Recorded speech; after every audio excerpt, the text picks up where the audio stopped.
Welcome to Pindar Poetry. We hope you learned something new. In this video, I will explain how to use Fat Burner Belt. Start by placing the belt snugly around your midsection and securing it at a comfortable tightness. Switch on the device and select a low intensity for your first session to gauge comfort. Wear for 20 to 30 minutes while standing or walking gently and hydrate before and after use. Stop if you feel pain and consult a professional for guidance.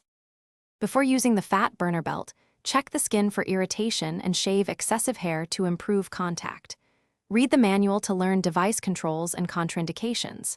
Charge the unit fully and inspect electrodes or pads for wear. Avoid using over broken skin, near implanted devices, or during pregnancy. Plan sessions around light activity and avoid heavy exercise immediately. Begin sessions with clean, dry skin and ensure pads adhere evenly. Gradually increase intensity across several sessions as your body adapts.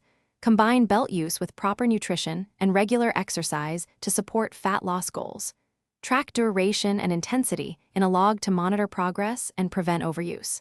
Clean the belt and pads according to manufacturer instructions after each use and store components in a cool, dry place.